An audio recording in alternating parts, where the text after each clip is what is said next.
¿Cómo están mis jóvenes amados? Muy contenta por la dicha y la alegría de estar con vida, que Dios aún me regala un día y a ustedes también. Vamos a empezar una nueva clase, ¿ya? Una clase bonita, les cuento. Este tema es hermoso y lo hacemos a diario, aunque ustedes no lo crean. Es el tema de la entrevista. ¿Qué es la entrevista? Es un instrumento de recolección de datos mediante un informe. Es un hecho que consiste en un diálogo entablado entre dos o más personas. El entrevistador es el que hace las preguntas y el entrevistado es el que responde las preguntas.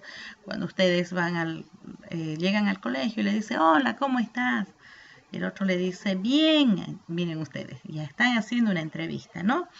Las ventajas de las entrevistas. La entrevista es una técnica eficaz para obtener datos relevantes y significativos desde el punto de vista de las ciencias sociales para averiguar. La información que el entrevistador obtiene a través de la entrevista es muy superior que cuando se limita a la lectura de una respuesta escrita. La ventaja también de las entrevistas es que su condición es oral y también es verbal. ¿Hay algunas desventajas en las entrevistas? Puede haber limitaciones de la expresión oral por parte del entrevistador y el entrevistado. Se hace a veces muy difícil nivelar y darle el mismo peso a todas las respuestas, sobre todo aquellas que provienen de personas que poseen mejor elocuencia verbal, pero con escaso valor informativo o científico. Por ejemplo, cuando una señora está en el mercado, se acerca a la prensa, ¿no? Y le dice, señora, buenos días, díganos cómo están los precios. Y a veces las señoras son tímidas, ¿no? No quieren contestar. Entonces, a eso se refiere cuando en la persona no hay una fluidez y a veces la timidez. Entonces, en ese caso, la entrevista llegaría a llegaría a tener una desventaja. Normas para la entrevista. Para llevar a cabo una buena entrevista es necesario tener algunas normas, ¿ya?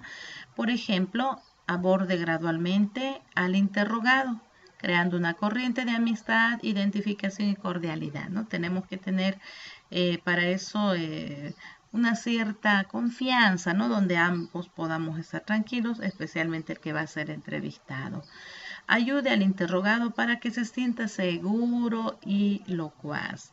Déjelo concluir su relato, no podemos interrumpir en una entrevista, ¿no? Luego de completarlo, concretando fechas y hechos.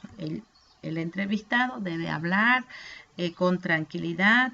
También debemos tratar de formular preguntas que sean entendibles, ¿no? Que se entienda, que se comprendan. Y sobre todo en una entrevista debe haber espontaneidad, franqueza y sinceridad. Tipos de entrevista. Existe la entrevista estructurada, la focalizada y la entrevista libre. La estructurada se ciña a una cédula elaborada, se aplica siempre del mismo modo. Yo le aviso y le digo, mire doctor, quiero hacer una entrevista. Entonces él se va a preparar, lo va a estudiar mejor el tema. La focalizada se desarrolla alrededor de un tema que interesa al investigador y es más flexible. Y la libre es la que no tiene una dirección rígida, como cuando sale la prensa, nos encuentra en la calle y nos pregunta, ¿no es cierto? Esa es una entrevista libre. Hay también entrevistas individuales y también hay entrevistas colectivas. Las individuales tienen algunas ventajas, ¿sí? Mejor manejo y control de la entrevista. El contacto entre ambas partes es más personal, la confianza es mayor. Algunas desventajas, sí puede ser, ¿no? Los costos son más elevados, puede haber una más larga duración porque es personal y es más laboriosa. Vamos a ver, la entrevista grupal tiene ventajas, sí. Cuando es grupal, el tiempo siempre es menos, ¿no? Tiene que ser más corto el tiempo, los costos son más bajos y también es que en este tipo de entrevista grupal uno obtiene información de toda una localidad o de todo un grupo en general.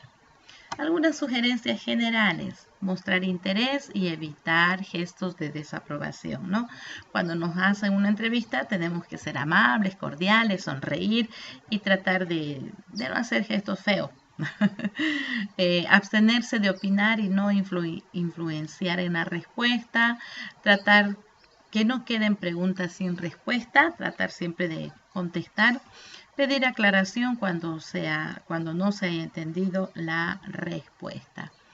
Forma de las preguntas. Miren ustedes, en una entrevista pueden haber preguntas abiertas, cerradas, de elección múltiple y de abanico. Las entrevistas abiertas no presentan ninguna restricción a las respuestas, o sea, uno pregunta, el entrevistador pregunta y el entrevistado puede extenderse en sus respuestas, ¿ya? Las cerradas, la única opción de respuesta es sí, no o no sé, ¿ya? Simplemente, por ejemplo, ¿ustedes están guardando la cuarentena? Sí, directamente, ¿ya? Pregunta cerrada. Las entrevistas de elección múltiple se presentan respuestas probables para seleccionar y ordenarlas, o sea, es de selección, ¿ya? Y las de abanico, varias respuestas se pueden escoger. Hay una, por eso se llama abanico, porque uno tiene la oportunidad de poder responder diferentes respuestas que a uno, por ejemplo, usted saldrá de su casa cuando, el lunes, martes, miércoles, jueves, viernes, hay un abanico, a ustedes les tocó el martes, entonces vamos a responder el día martes. Tipo de preguntas. Existen preguntas de opinión y de índice. De opinión, buscan conocer lo que el interrogado piensa acerca de algo, por eso se llama opinión. Y en el de índice se formulan para interrogar indirectamente acerca de algo que crearía problema o desconfianza si se pregunta directamente. Algunas recomendaciones para que nos salgan bien nuestras entrevistas. Las preguntas deben elegirse en función de los objetivos. El vocabulario debe ser adecuado a la población que se entrevista. Las preguntas no deben sugerir la respuesta. Y finalmente no deben hacerse preguntas demasiado largas. ¿Ya? Esas serían las recomendaciones y se las hago estas recomendaciones para que ustedes se fijen bien, porque a partir de esto van a hacer ustedes 10 preguntas al papá o a la mamá, las que ustedes quieran, y vamos a conocernos así mucho mejor. Que Dios me los cuide y me los guarde, ¿ya? Nos vemos en un próximo tutorial. Besitos.